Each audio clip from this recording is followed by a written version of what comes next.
नमस्कार, history hub में आप सभी का हार्दिक स्वागत है। तो जैसा कि हम लोग की चर्चा चल रही है भारतीय राष्ट्रीय कांग्रेस पर, उसी क्रम में हम लोग आगे बढ़ते हैं और कुछ अन्य प्रश्नों को देखते हैं। पहला प्रश्न है, निम्न में से कौन सा एक अधिवेशन अन्य तीन से भिन्न है? तो यहाँ पर 4 अधिवेशन दिए गए हैं और इनमें से आपको पहचानना है कि कौन सा एक अधिवेशन अन्य 3 अधिवेशनों से भिन्न है। तो देख लेते हैं, 1917 है, 1923 है, 1925 है, 1933। तो 1917 का जो अधिवेशन है, इसकी अध्यक्षता किसने की थी? इसकी अध्यक्षता की थी एनी बेसेंट ने। 1923 का अधिवेशन जो है, इसकी अध्यक्षता की थी मौलाना आज़ाद ने। और 2 अधिवेशन हुए थे 1923 में। एक जो विशेष अधिवेशन दिल्ली में हुआ था, उसकी अध्यक्षता की थी मौलाना आज़ाद ने, जबकि एक अधिवेशन हुआ था जो रेगुलर अधिवेशन था, उसकी अध्यक्षता की थी मौलाना मोहम्मद अली ने, जो कि काकीनाडा में हुआ था। तो 1923 में कांग्रेस के 2 अधिवेशन होते हैं और एक की अध्यक्षता मौलाना आज़ाद करते हैं, दूसरे की मोहम्मद अली। 1925 ये अधिवेशन कानपुर में हुआ था, इसकी अध्यक्षता की थी सरोजनी नायडू ने। 1933 का अधिवेशन कलकत्ता में होता है और इसकी अध्यक्षता करती हैं नेली सेन गुप्ता। तो यहाँ पर आपसे पूछा जा रहा है कौन सा एक अधिवेशन अन्य 3 से भिन्न है। तो इसमें इसकी अध्यक्षता एक महिला कर रही है, इसकी भी अध्यक्षता एक महिला कर रही है, इसकी भी अध्यक्षता एक महिला कर रही है, और बच गया 1923, जिसके 2 अधिवेशन होते हैं 1923 के वर्ष में, लेकिन दोनों की अध्यक्षता एक पुरुष के द्वारा की जा रही है। तो यही भिन्न है। तो यहाँ पर भिन्न पूछा गया है, तो 1923 का अधिवेशन अन्य तीनों से भिन्न है। इस प्रश्न का सही जवाब है बी। नेक्स्ट क्वेश्चन देखते हैं। नेक्स्ट है, जिस दिन पूरा देश प्रेम, सद्भाव और सम्मान इन 3 बंधनों से आपस में जुड़ जाएगा, उस दिन भारत की महानता पहचान ली जाएगी। तो जिस दिन पूरा देश प्रेम, सद्भाव और सम्मान के 3 बंधनों से आपस में जुड़ जाएगा, उस दिन भारत की महानता पहचान ली जाएगी। ये कथन किससे संबंधित है? तो ये जो कथन है, ये किसने दिया है? गोपाल कृष्ण गोखले हैं, सुरेंद्र नाथ बनर्जी हैं, तिलक हैं, या फिर लाला लाजपत राय। तो ये कथन सुरेंद्र नाथ बनर्जी का है और सुरेंद्र नाथ बनर्जी ने ये कथन दिया है अपनी पुस्तक A Nation in Making. Surendra Nath की ये पुस्तक भी बहुत महत्वपूर्ण है। अ नेशन इन मेकिंग में ही इन्होंने ये कहा है। तो आपको इनकी पुस्तक भी याद रखनी है और स्टेटमेंट भी याद रखना है। इस प्रश्न का सही जवाब है बी, सुरेंद्र नाथ बनर्जी। नेक्स्ट देखते हैं। नेक्स्ट है, हमारा परिश्रम किसी भी प्रकार से सफल नहीं होगा यदि हम वर्ष में एक बार मेढक की तरह टर टर करते रहेंगे। ये कथन किससे संबंधित है? तिलक हैं, अरविंद घोष हैं, विपिन चंद्र पाल हैं, लाला लाजपत राय हैं। ये चारों ही गरम दल के नेता थे या उग्र विचारधारा वाले नेता थे कांग्रेस के। तो यहाँ पर पूछा जा रहा है कि ये कथन किससे संबंधित है। तो ये जो कथन है, ये तिलक का कथन है। तिलक ही कहते हैं कि जब जो दिसंबर माह के अंतिम सप्ताह में कांग्रेस के अधिवेशन हुआ करते थे और जो प्रारंभिक नरमपंथी नेता थे, तो इनके बारे में आपसे पहले भी चर्चा कर चुके हैं कि ये जो नेता थे, ये सब पढ़े लिखे, एक शिक्षित, नौकरी पेशा और संभ्रांत परिवारों से थे। तो ये जो वर्ग था, ये वर्ग एक सामान्य जनता के साथ में कोरिलेट नहीं कर पाता था। तो जो कांग्रेस है, तो कांग्रेस पूरे देश के लिए एक प्रतिनिधि संस्था थी। तो अगर क्या ऐसा पॉसिबल था कि अगर आम जनता उसमें शामिल ना हो और वर्ष में सिर्फ एक बार चर्चा परिचर्चा हो जाए, तो उन चर्चा परिचर्चा के माध्यमों से जो समस्याएं चली आ रही हैं देश में, वो उनका समाधान हो जाएगा? ऐसा पॉसिबल नहीं था। और इसी उद्देश्य से कहते हैं तिलक कि हमारा परिश्रम किसी भी प्रकार से सफल नहीं हो सकता यदि हम वर्ष में एक बार मेढक की तरह टर टर करते रहेंगे। तो यहाँ पर ये कथन तिलक का है। और जो आपके गरमपंथी नेता हैं, गरमपंथी नेताओं ने, जो प्रारंभिक नरमपंथी नेता हैं, उनकी नीतियों की काफ़ी आलोचना की है और अपने इनके जो स्टेटमेंट्स हैं वो अक्सर परीक्षाओं में पूछे जाते हैं। तो इस प्रश्न का सही जवाब है ए, तिलक। नेक्स्ट क्वेश्चन देखते हैं। नेक्स्ट है, किसने कांग्रेस के अधिवेशनों को चापलूसों का सम्मेलन कहा है? तो यहाँ पे आपसे पूछा जा रहा है फिर एक स्टेटमेंट ये कि किसने कहा है ये चापलूसों का सम्मेलन है। तो कांग्रेस के अधिवेशनों को चापलूसों का सम्मेलन कहने वाले भी जो नेता हैं वो हैं बाल गंगाधर तिलक। क्या कहते हैं कि चापलूसों का सम्मेलन और छुट्टियों का मनोरंजन। प्रारंभिक कांग्रेस के नेता आपको कभी कहीं पर भी ब्रिटिश सरकार का विरोध करते नहीं दिखाई देते हैं। उनका मानना था कि जो देश हम पर शासन कर रहा है वहाँ तक उनके जो यहाँ ये नौकरशाह हैं जो हम पर रूल कर रहे हैं, यहाँ पे जो शासन व्यवस्था शासन प्रशासन चला रहे हैं, ये उनकी नीतियों के अनुसार काम नहीं कर रहे हैं और उन्हें हमारी जो हमारे यहाँ समस्याएं हैं, ये इंग्लैंड में जो लोग बैठे हैं वो इससे अवगत नहीं है। तो उन्हें लगता था अगर हम अपनी समस्याओं से इंग्लैंड में बैठे लोगों को अवगत करा पाएंगे तो हमारी समस्याओं का समाधान हो जाएगा। इसलिए बहुत विरोध आप नहीं देखेंगे। ये अपने आवेदन प्रतिवेदन के माध्यम से सरकार से ये सहूलियतें पाने का प्रयास करते रहते हैं। तो इसी को ध्यान में रखते हुए कहा गया है कि चापलूसों का सम्मेलन तथा छुट्टियों का मनोरंजन। तो इस प्रश्न का सही जवाब है सी, बाल गंगाधर तिलक ही कांग्रेस के अधिवेशनों को चापलूसों का सम्मेलन कहते हैं। नेक्स्ट क्वेश्चन देखते हैं। नेक्स्ट है, स्वराज भारत के राजनीतिक प्रयासों का लक्ष्य था। यह दादा भाई नौरोजी द्वारा डैश डैश डैश में घोषित किया गया। तो ये जो स्टेटमेंट है कि स्वराज भारत के राजनीतिक प्रयासों का लक्ष्य था, यानी जो हमारा जो भारतीय राष्ट्रीय कांग्रेस की स्थापना हुई है, जो राजनीतिक जो परिप्रेक्ष्य चल रहा था, जो राजनीतिक घटनाक्रम चल रहा था, जो नेता जिस कार्य प्रणाली जिस उद्देश्य के लिए अपना कार्य कर रहे थे, वो उद्देश्य क्या था? वो उद्देश्य या वो लक्ष्य था स्वराज प्राप्त करना। और स्वराज का अर्थ यहाँ पर कहीं भी आप ये नहीं देखेंगे कि अंग्रेज भारत से चले जाएं। इस स्वराज का मतलब यही रहा है कि आप जो यहाँ की शासन प्रशासन व्यवस्था है उसमें भारतीयों को शामिल किया जाए। तो स्वराज का हमारे राजनीतिक प्रयासों का लक्ष्य था। ये दादा भाई नौरोजी द्वारा कहा जाता है कलकत्ता अधिवेशन 1906 में। 1906 में कौन सा आंदोलन चल रहा होता? उस समय स्वदेशी और बहिष्कार आंदोलन चल रहा था। उसी दौरान 1906 में कहा जाता है और यहाँ पे 4 प्रस्ताव पारित होते हैं इस अधिवेशन में। कौन कौन से? एक तो स्वदेशी, और जहाँ स्वदेशी जुड़ा है वहाँ पर बहिष्कार भी जुड़ा होगा, तो दूसरा है बहिष्कार,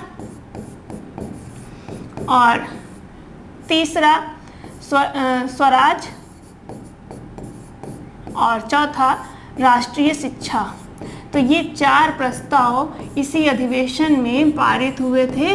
तो ये भी आपको याद रखना है कि ये 4 प्रस्ताव कहाँ पारित हुए थे? कलकत्ता उनमें 1906 में। तो इस प्रश्न का सही जवाब है बी। नेक्स्ट देखते हैं। नेक्स्ट है, भारतीय राष्ट्रीय कांग्रेस का आधिकारिक इतिहास लेखक कौन था? यहाँ पे क्या पूछा जा रहा है? आधिकारिक इतिहास लेखक। आधिकारिक हैं या ऑफिशियल राइटर या सरकारी इतिहासकार। यहाँ पे आपको अगर पूछा जाए कि सरकारी इतिहासकार कौन था, तो भी आपका यही प्रश्न का ही उत्तर आपको करना है। जवाहरलाल नेहरू हैं, पट्टाभी सीतारमैया हैं, डॉक्टर राजेंद्र प्रसाद हैं। तो कौन यहाँ पर सरकारी इतिहासकार है, ये आपको बताना है।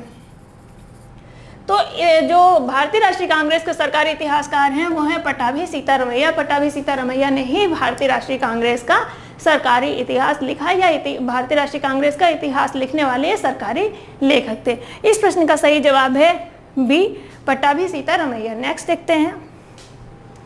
नेक्स्ट है, महात्मा गांधी के संबंध में निम्नलिखित कथनों में से कौन सा या कौन से सही हैं? पहला, 1920 में उन्होंने असहयोग आंदोलन आरंभ किया या नहीं किया? विचार करिए। उन्होंने ग्राम उद्योग संघ प्रारंभ किया था या नहीं किया था? इस पर भी आपको विचार करना है। और विचार के बाद जो कूट नीचे दिए गए हैं उनसे आपको अपने सही उत्तर का चयन करना है। केवल एक सही, केवल 2 सही, दोनों सही या फिर दोनों गलत। तो क्या इसमें सही होगा? 1920 में उन्होंने असहयोग आंदोलन प्रारंभ किया, बिल्कुल सही है। 1919 में खिलाफत का मुद्दा उठता है, खिलाफत समिति बनती है और आगे चलकर के 1920 में खिलाफत में ही असहयोग को अस्त्र के रूप में प्रयोग कर असहयोग आंदोलन का प्रारंभ होता है, बिल्कुल सही है। दूसरा है, उन्होंने ग्राम उद्योग संघ प्रारंभ किया, ये कथन भी बिल्कुल सही है। और इस संदर्भ में आप सिर्फ एक शब्द पकड़े रहिए, संघ। भारतीय राष्ट्रीय आंदोलन के दौरान ऐसी कोई भी संस्था जिसमें संघ शब्द शामिल हो, आप उसको सीधे गांधी जी के साथ कनेक्ट कर दीजिए। आपका क्वेश्चन 99.9% सही हो चुका है। तो इस चीज़ को थोड़ा आप ध्यान रखेंगे कि जहाँ भी संघ है इसको आप गांधी जी के साथ आसानी से मैच कर सकते हैं। तो ये जो ग्राम उद्योग संघ है इसको भी इन्होंने आरंभ किया था। यहाँ पर दोनों सही हैं, दोनों सही हैं, इसलिए इस प्रश्न का सही जवाब होगा सी, 1 और 2 दोनों सही। नेक्स्ट देखते हैं। नेक्स्ट है अग्रांकित में किसने 1883 में कलकत्ता में ऑल इंडिया नेशनल कॉन्फ्रेंस का गठन किया था? 4 नाम दिए गए हैं और किसने 1883 में ऑल इंडिया नेशनल कॉन्फ्रेंस का आयोजन किया था, ये प्रश्न आपसे पूछा जा रहा है। तो इस प्रश्न का जो सही जवाब है वो है सुरेंद्रनाथ बनर्जी। अब प्रश्न यहाँ पर दिया है सुरेंद्रनाथ बनर्जी, आप सुरेंद्रनाथ बनर्जी को ही टिक करेंगे, लेकिन हम यहाँ पर थोड़ा सा समझ लेते हैं ये नेशनल कॉन्फ्रेंस के बारे में। ये जो नेशनल कॉन्फ्रेंस है, ये जो नेशनल कॉन्फ्रेंस कराई गई थी, ये आयोजित हुई थी इंडियन एसोसिएशन नामक एक संगठन बनाया गया था और ये संगठन की स्थापना की थी सुरेंद्रनाथ बनर्जी ने। कब संगठन ये बना था? ये बना था 1876 में। तो ये संगठन बना था 1876 में सुरेंद्रनाथ बनर्जी के द्वारा। कहाँ बना था? कलकत्ता में। तो कलकत्ता में बना था और इसी इंडियन एसोसिएशन के तहत 2 नेशनल कॉन्फ्रेंस बुलाई गई थी। पहली नेशनल कॉन्फ्रेंस 1883 में और दूसरी जो नेशनल कॉन्फ्रेंस थी वो थी 1885 में। पहली 1883 में जो नेशनल कॉन्फ्रेंस बुलाई गई थी, इसकी अध्यक्षता की थी आनंद मोहन बोस ने, जबकि जो दूसरी थी वो 1885 में बुलाई गई थी। अब यहाँ पर सुरेंद्रनाथ बनर्जी का नाम दिया गया है, तो सुरेंद्रनाथ बनर्जी इन्होंने जिस कॉन्फ्रेंस की अध्यक्षता की थी वो था 1885 की, लेकिन सुरेंद्रनाथ बनर्जी का ही जो संगठन है इंडियन एसोसिएशन, उसके तत्वाधान में ही 1883 की नेशनल कॉन्फ्रेंस आयोजित की गई। तो यहाँ पर सुरेंद्रनाथ बनर्जी का नाम दिया है। इसी के साथ आपको जाना है कि इंडियन एसोसिएशन के तत्वाधान में 2 नेशनल कॉन्फ्रेंस आयोजित की गई, पहली 1883 में, दूसरी 1885 में। 1885 में जो नेशनल कॉन्फ्रेंस थी उसकी अध्यक्षता के कार्यक्रम में ही या उस कॉन्फ्रेंस के आयोजन में ही व्यस्त थे सुरेंद्रनाथ बनर्जी। इसीलिए जो कांग्रेस का पहला अधिवेशन 1885 का बम्बई में होता है उसमें शामिल नहीं हो पाते हैं। और ये प्रश्न भी पूछा जाता है कि 1885 के पहले जो कांग्रेस का जो पहला अधिवेशन हुआ उसमें कौन सा प्रमुख नेता शामिल नहीं था? तो वो कौन सा प्रमुख नेता शामिल नहीं था? सुरेंद्रनाथ बनर्जी शामिल नहीं थे। क्यों नहीं शामिल थे? क्योंकि वो इंडियन एसोसिएशन के तत्वाधान में आयोजित होने वाली दूसरी नेशनल कॉन्फ्रेंस जो कि कलकत्ता में हो रही थी उसी के कार्यक्रम में वो व्यस्त थे, इसीलिए कांग्रेस के पहले अधिवेशन में शामिल नहीं हो पाए थे। यहाँ पर इस प्रश्न का सही जवाब है ए, सुरेंद्रनाथ बनर्जी।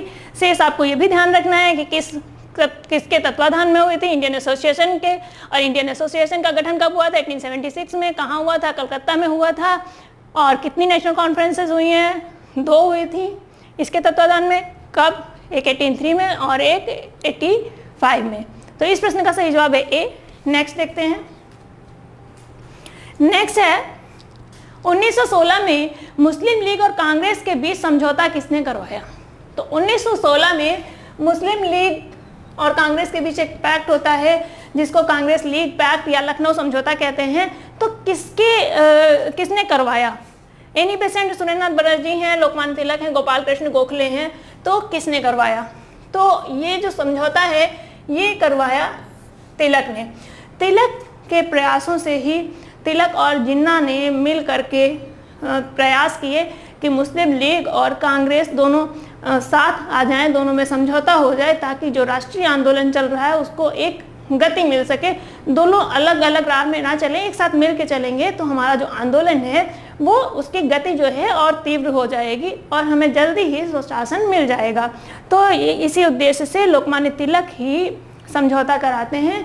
और क्या हुआ था लखनऊ सम्मेलन में, लखनऊ समझौते में? जो सबसे प्रमुख बात है कि इस समझौते के द्वारा कांग्रेस ने मुस्लिम लीग द्वारा प्रस्तुत या प्रस्तावित जो पृथक सांप्रदायिक मुस्लिम लीग की जो पृथक निर्वाचन प्रणाली है उसको स्वीकार कर लिया था।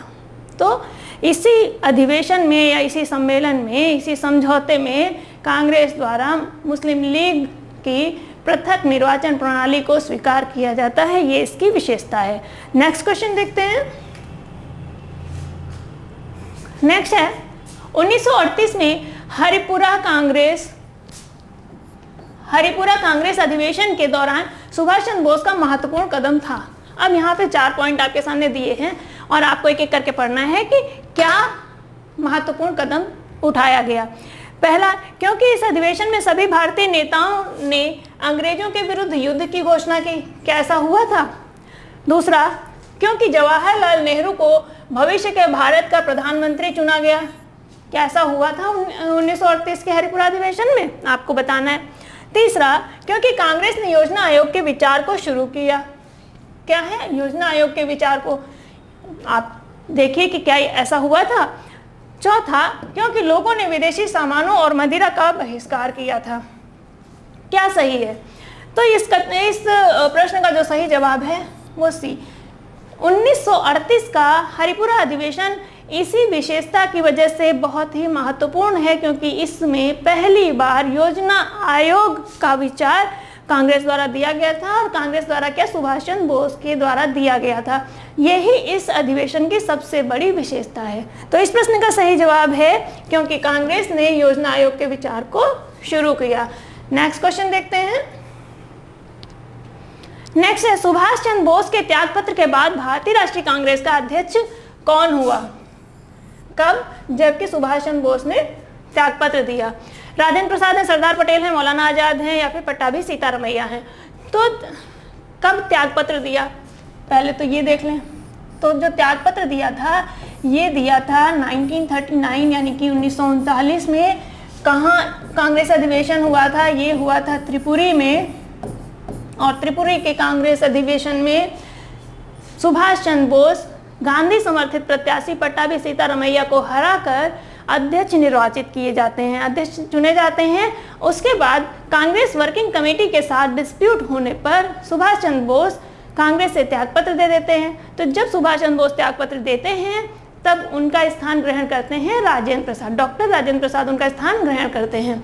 और साथ ही साथ यहाँ पर आपको ध्यान रखना है कि त्यागपत्र देने के बाद 1939 में ही ये एक नया संगठन बनाते हैं जिसका नाम है फॉरवर्ड ब्लॉक। आपसे ये भी पूछा जाता है कि फॉरवर्ड ब्लॉक का गठन किसने किया? किसने किया? सुभाष चंद्र बोस ने किया। कब किया? 1939 में किया। और 1939 में दूसरी चीज क्या है महत्वपूर्ण?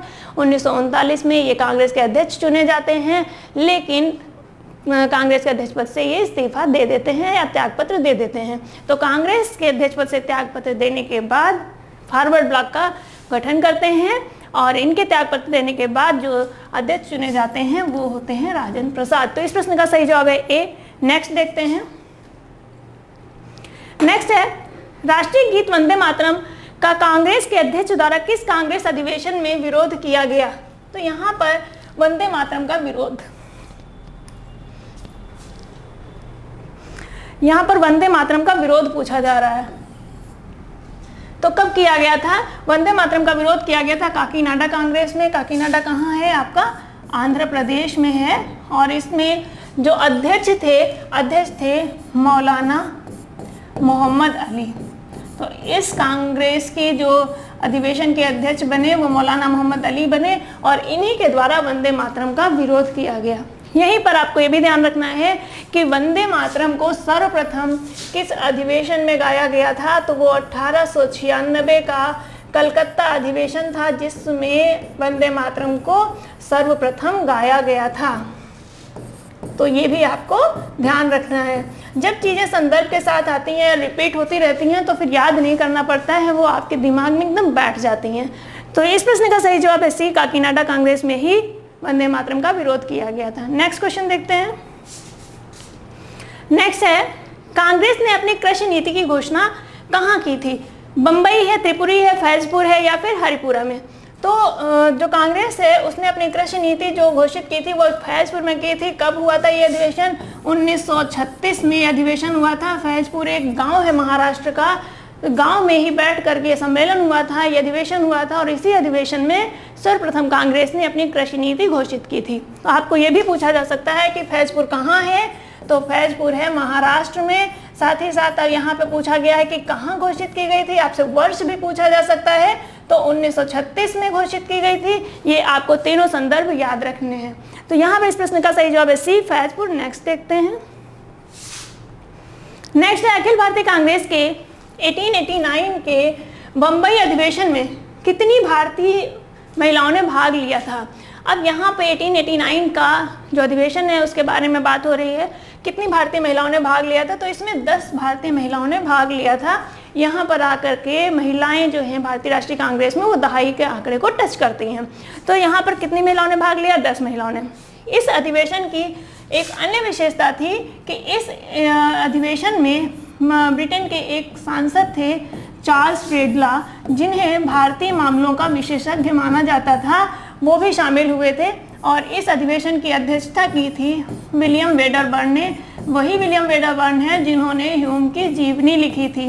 तो ये अध्यक्षता की थी विलियम वेडरबर्न ने 1819 का। और ये कांग्रेस का कौन सा अधिवेशन था, ये कांग्रेस का 5वां अधिवेशन था। और पांचवें अधिवेशन में कितनी महिलाएं भाग ले रही हैं, 10 महिलाएं। ठीक है, तो यहाँ पर इस प्रश्न का सही जवाब है 10। साथ ही साथ आपसे ये भी पूछा जाता है कि किस अधिवेशन में भारतीय मामलों के विशेषज्ञ चार्ल्स फ्रेडला उपस्थित होते हैं। तो आपका जवाब होगा 1889 का बम्बई अधिवेशन। या अगर आपको ऐसे पहला, दूसरा, तीसरा, चौथा इस तरह से पूछा जा रहा है तो 5वां अधिवेशन। इसकी अध्यक्षता किसने की थी, विलियम वेडरबर्न ने की थी। सभी संदर्भ महत्वपूर्ण है, प्रश्न सभी संदर्भों से पूछे जा चुके हैं, आपकी इन पर नजर पड़नी चाहिए। नेक्स्ट क्वेश्चन देखते हैं। नेक्स्ट है कांग्रेस के किस अधिवेशन में नरमपंथियों एवं चरमपंथियों का विभाजन अपरिहार्य हो गया था। अपरिहार्य यानी कि अनिवार्य हो गया था। तो कौन सा वो अधिवेशन था, तो ये जो अधिवेशन था ये था 1907 का। कहाँ हुआ था अधिवेशन हुआ था सूरत में। और इसकी अध्यक्षता की थी रास बिहारी घोष ने। ये भी पूछा जाता है कि 1907 के अधिवेशन की अध्यक्षता किसने की थी, तो ये अधिवेशन की अध्यक्षता की थी रास बिहारी घोष ने। रास बिहारी घोष कौन थे, ये एक नरमपंथी नेता थे। और नरमपंथी नेता अपना अध्यक्ष बनाना चाहते थे, गरमपंथी नेता अपना अध्यक्ष बनाना चाहते थे। फिर नरमपंथियों की जीत होती, नरमपंथियों का अध्यक्ष बन जाता है रास बिहारी घोष। जब नरमपंथियों का अध्यक्ष बनते हैं तो गरमपंथियों का कहना होता है कि ठीक है अध्यक्ष आपके बन गए, लेकिन अब जो हमारी मांगे हैं, हमारा जो प्रस्ताव है वो मन से पढ़ा जाए। नहीं पढ़ा जाता है और इसी पे आगे चल करके इतना विवाद हो जाता है। और मतलब एक बड़े काव्यात्मक या व्यंग्यात्मक ढंग से एक लेखक है, उन्होंने लिखा है कि जिस समय ये उठापटक चल रही थी उसी समय भीड़ से निकलकर एक जूता आया, फिरोज शाह मेहता के गालों को चूम के चला गया। यानी कि इस अधिवेशन में कुर्सियां तो फेंकी ही गई, साथ ही साथ एक जूता आया इसी अधिवेशन में। और फिरोज शाह मेहता के मुंह पे लगता है, फिरोज शाह मेहता उस समय नरमपंथियों के प्रमुख थे। तो इसमें जो नरमपंथियों की पूरी बागडोर संभाल रखी थी वो फिरोज शाह मेहता के हाथ में थी इस समय। और फिरोज शाह मेहता, गोपाल कृष्ण गोखले, इनका बहुत ज़्यादा वर्चस्व था कांग्रेस में। तो ये जूता या ये वो जो व्यंग किया, ये व्यंग तो हो गया, लेकिन ये याद करने के लिए बहुत ही आसान हो गया कि इस अधिवेशन से संबंधित सभी संदर्भ आपको आसानी से याद होते। कहाँ जूता कहाँ पे पड़ रहा है, फेस पे पड़ रहा है, यानी कि सूरत पे पड़ रहा है। तो अधिवेशन कहाँ हुआ, सूरत पे जूता मार ले। पूछा जाता है कि भारत सचिव कौन था, तो इस समय जो भारत सचिव थे वो थे मार्ले। तो देखिए क्या नाम है, बिल्कुल याद करने के हिसाब से आसानी के लिए ही बनाए गए थे कि आगे चल के प्रश्न पूछे जा सकते हैं और बच्चों को किसी तरह की समस्या ना हो। तो मार्ले, जूता मार्ले, कहाँ मार्ले, सूरत में। तो सूरत में ही कांग्रेस में विभाजन हुआ था नरम दल और गरम दल के रूप में। तो इस प्रश्न का सही जवाब 1907। साथ ही साथ ये सारी व्याख्या आपके लिए महत्वपूर्ण है कि कहाँ हुआ था अधिवेशन, सूरत में हुआ था। कौन अध्यक्ष था, रास बिहारी घोष थे। रास बिहारी घोष नरमपंथी या गरमपंथी थे, तो नरमपंथी थे। उस समय भारत सचिव कौन था, मार्ले था। जबकि जो भारत का गवर्नर जनरल वायसराय था वो कौन था, वो थे लॉर्ड मिंटो। तो ये सभी जो सारे संदर्भ हैं, ये सारे संदर्भ आपके लिए बहुत ही महत्वपूर्ण है। नेक्स्ट क्वेश्चन देखते हैं। नेक्स्ट है निम्नलिखित में से किसे 3 बार भारतीय राष्ट्रीय कांग्रेस का अध्यक्ष चुना गया। अब यहाँ पे पूछा जा रहा है 3 बार, गोपाल कृष्ण गोखले हैं, दादा भाई नौरोजी हैं, सुरेंद्रनाथ बनर्जी हैं, शंकरन नायर हैं। तो किसे 3 बार भारतीय राष्ट्रीय कांग्रेस का अध्यक्ष चुना गया, ये आपको बताना है। तो इस प्रश्न का सही जवाब है दादा भाई नौरोजी। कब कब चुना गया, तो पहली बार जो कांग्रेस का दूसरा अधिवेशन हुआ था, कब हुआ था, 1886 में। तो पहली बार 1886 में चुने गए। दूसरी बार जब चुने गए तो ये 1893 में चुने गए थे, और तीसरी बार 1906 में। तो इनके संदर्भ में आपको ध्यान रखना है कि कब कब ये अध्यक्ष चुने गए हैं कांग्रेस की। तो ये जो 3 बार अध्यक्ष चुने गए हैं, तो ये 3 बार, पहली बार 1886 में, दूसरी बार 93 में, और तीसरी बार 1906 में कांग्रेस के अध्यक्ष बने। तो सर्वाधिक बार या 3 बार कोई भी प्रश्न पूछा जाए, आपका जवाब होगा दादा भाई नौरोजी। साथ ही साथ इनके साथ एक अन्य व्यक्ति जिन्होंने इसी रिकॉर्ड को कायम रखा है, वो हैं जवाहरलाल नेहरू। तो जवाहरलाल नेहरू भी 3 बार कांग्रेस के अध्यक्ष बने हैं। कब कब बने हैं, पहली बार बने हैं 1929 में, जो कि लाहौर अधिवेशन होता है, फिर 1936 में, और उसके बाद 1937 में। तो जो अन्य व्यक्ति जिन्होंने दादा भाई नौरोजी के साथ बराबरी की है, वो हैं जवाहरलाल नेहरू। जवाहरलाल नेहरू भी 3 बार कांग्रेस के अध्यक्ष चुने गए, और वो वर्ष कौन कौन से हैं, 1929 है, फिर 1936 है और 37 है। तो यहाँ पर ये दोनों के संदर्भ में किस किस वर्ष में चुने गए वो आपके सामने लिखे हैं। जहाँ तक इस प्रश्न का सवाल है, इस प्रश्न का सही जवाब है बी, दादा भाई नौरोजी। नेक्स्ट क्वेश्चन देखते हैं। नेक्स्ट है, निम्न में से कौन सा आर्थिक निष्कासन के विषय में सत्य नहीं है। आर्थिक निष्कासन के विषय में क्या पूछ रहा है, सत्य नहीं है। पहला, आर्थिक निष्कासन का अर्थ भारतीय संपदा का हस्तांतरण है। दूसरा, पूंजी का निष्कासन भारत में कार्यरत नागरिक तथा सैनिक अधिकारियों के वेतन तथा पेंशन के रूप में होता था। तीसरा, दादा भाई नौरोजी ने आर्थिक निष्कासन के सिद्धांत को ब्रिटिश संसद में प्रस्तुत किया। चौथा, आर्थिक निष्कासन सिद्धांत ने भारत के औपनिवेशिक शोषण का खुलासा किया। तो देखिए, पहला भी सही है, आर्थिक निष्कासन का अर्थ भारतीय संपदा का इंग्लैंड को हस्तांतरण है, बिल्कुल सही है। दूसरा, पूंजी का निष्कासन बिल्कुल ऐसा होता था कि जो यहाँ के लोग, जो लोग ब्रिटिश जो यहाँ पे सेवा करते थे, उसमें उनको जो वेतन दिया जाता था, जो पेंशन दी जाती थी, उसके माध्यम से पूंजी का या भारत का जो धन था उसका निष्कासन हो रहा था, ये भी कथन सही है। तीसरा, दादा भाई नौरोजी ने आर्थिक निष्कासन के सिद्धांत को ब्रिटिश संसद में प्रस्तुत किया, यही गलत है। इन्होंने ब्रिटिश संसद में प्रस्तुत किया, ये गलत है। कहाँ प्रस्तुत किया था, तो ये प्रस्तुत किया था जो इन्होंने एक संस्था बनाई थी, ईस्ट इंडिया एसोसिएशन। तो जो ईस्ट इंडिया एसोसिएशन थी, उसकी बैठक में, ईस्ट इंडिया एसोसिएशन, और इसकी स्थापना कब हुई थी, 1866 में।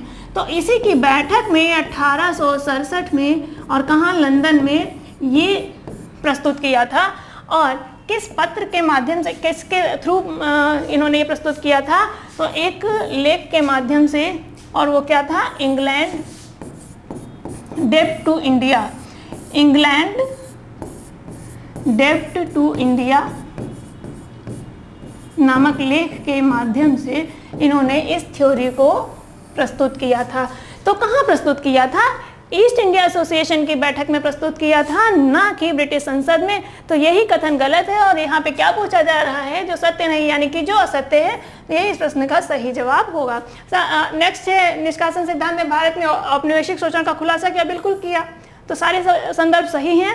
ये इंडिविजुअल प्रश्न भी पूछे जा सकते हैं, चारों कथन आपको अच्छे से पढ़ लेने हैं, समझ लेने हैं।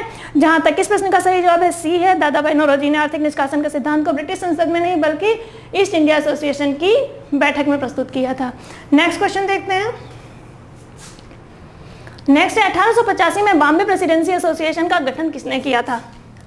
अभी हम लोग कांग्रेस के गठन की बात कर रहे थे, अब यहाँ पे आ गया बॉम्बे प्रेसिडेंसी।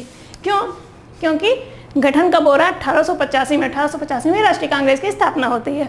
तो अब यहाँ पूछा किसने किया, तो किसने किया था इसका गठन, एस.एन. बनर्जी, आनंद मोहन बोस, पी. आनंद चार्लू और एम.बी. राघव चेरियाल, फिरोज शाह मेहता, पी. आनंद चार्लू, के.टी. तेलंग, फिरोज शाह मेहता। तो इस प्रश्न का सही जवाब है डी, के.टी. तेलंग, फिरोज शाह मेहता। साथ ही साथ बदरुद्दीन तैयब जी भी इससे जुड़े हुए थे, तो ये भी आपको ध्यान रखना है, बदरुद्दीन तैयब जी। तो इन लोगों ने मिल करके इस बॉम्बे प्रेसिडेंसी एसोसिएशन की स्थापना की थी? इस प्रश्न का सही जवाब है डी। आपको तीनों नाम याद रखने हैं। कई बार ऐसे होता है कि 4 नाम दे देगा, 3 ये, एक कोई अन्य, और आपसे पूछेगा कौन ब्रिटिश प्रेसिडेंसी एसोसिएशन की स्थापना से संबंधित नहीं है, तो आपको चयन करना होगा। ये 3 आपको मालूम है कि ये संबंधित हैं, इन्होंने, ये संस्थापक सदस्य हैं, और जो अतिरिक्त आपको दिखेगा वो ही उसका सही जवाब हो जाएगा। इसलिए आपको इन तीनों के नाम याद रखने हैं। नेक्स्ट क्वेश्चन देखते हैं। नेक्स्ट है, लाला लाजपत राय सर्वप्रथम कांग्रेस के किस अधिवेशन में शामिल हुए थे? लाला लाजपत राय की बात हो रही है, तो 86, 87, 88, 89 किस अधिवेशन में शामिल हुए थे? तो ये जो शामिल हुए थे ये 1888 के अधिवेशन में शामिल हुए थे। और कहाँ हुआ था ये अधिवेशन? ये अधिवेशन हुआ था इलाहाबाद में। तब का इलाहाबाद, आज का प्रयागराज, वहाँ पे हुआ था। इसकी अध्यक्षता किसने की थी? जॉर्ज यूले ने। जॉर्ज यूले जो कि भारतीय राष्ट्रीय कांग्रेस के प्रथम ईसाई या प्रथम यूरोपीय अध्यक्ष बने, और इसी अधिवेशन में सर्वप्रथम हिंदी भाषा में भाषण दिया गया। किसने दिया था? लाला लाजपत राय ने हिंदी में भाषण दिया था। और क्यों नहीं देंगे? क्योंकि लाला लाजपत राय कौन थे? लाला लाजपत राय आर्य समाजी थे, और आर्य समाज के संस्थापक दादा भाई दयानंद सरस्वती का क्या कहना था? हिंदी हमारी मातृभाषा है, हिंदी हमारी राष्ट्रभाषा है। तो जो आदमी हिंदी को, जो व्यक्ति हिंदी को राष्ट्रभाषा बनाना चाहता हो, उससे जुड़े हुए जो लोग हैं वो हिंदी को जरूर प्रश्रय देंगे। और इसी वजह से लाला लाजपत राय इसमें शामिल होते हैं पहली बार 1888 के, और ये कांग्रेस का चौथा अधिवेशन होता है, और इसमें हिंदी में भाषण देते हैं। प्रश्न ये भी पूछा जाता है, कांग्रेस के किस अधिवेशन में लाला लाजपत राय ने हिंदी में भाषण दिया, या नाम नहीं भी दिया रहेगा तो हिंदी में भाषण दिया गया। तो पहली बार हिंदी में भाषण जिस अधिवेशन में दिया गया है वो 1888 का इलाहाबाद अधिवेशन ही है, और ये कांग्रेस का चौथा अधिवेशन था। तो इस प्रश्न का सही जवाब है सी। नेक्स्ट देखते हैं। नेक्स्ट है, किसने उदारवादी नेताओं की नीतियों को राजनीतिक भिक्षावृत्ति की संज्ञा दी है? तो राजनीतिक भिक्षावृत्ति की जो संज्ञा दी है, ये दी है बाल गंगाधर तिलक। और यहीं पर एक चीज बिल्कुल क्लियर कर लीजिए, क्योंकि ये कंफ्यूजन हो जाता है। तो राजनीतिक भिक्षावृत्ति की संज्ञा तो दी है बाल गंगाधर तिलक ने, लेकिन अगर यहीं पर आ जाए याचना संस्था, अगर आ जाए कि किसने याचना संस्था कहा है, तो याचना संस्था किसने कहा है? विपिन चंद्र पाल ने। तो इस प्रश्न का सही जवाब है डी, बाल गंगाधर तिलक। और लाला लाजपत राय ने क्या कहा है? शिक्षित भारतीयों का मेला कहा है। तो ये आप लोगों के साथ डिस्कस हो चुका है, और यहाँ पर आकर के प्रश्न पूरे हो जा रहे हैं, और कांग्रेस से संबंधित जितने भी महत्वपूर्ण प्रश्न अब तक पूछे गए हैं या आगे आने की संभावना है, उन पर चर्चा की गई है। और पूरी उम्मीद है कि कांग्रेस से संबंधित, भारतीय राष्ट्रीय कांग्रेस पर आधारित कोई भी प्रश्न अगर आपकी परीक्षा में आएगा, और आपने ये सेशंस देखे हुए हैं, आपने प्रश्नों को देखा है, व्याख्या को सही से सुना है, तो आपके प्रश्न बिल्कुल सही हो जाएंगे, कहीं कोई दिक्कत नहीं होगी। तो मिलते हैं इसी तरह के अगले सेशन में एक अन्य संदर्भ के साथ में, कुछ अन्य महत्वपूर्ण प्रश्नों के साथ। तब तक के लिए आप सभी को बहुत बहुत धन्यवाद। Thank you.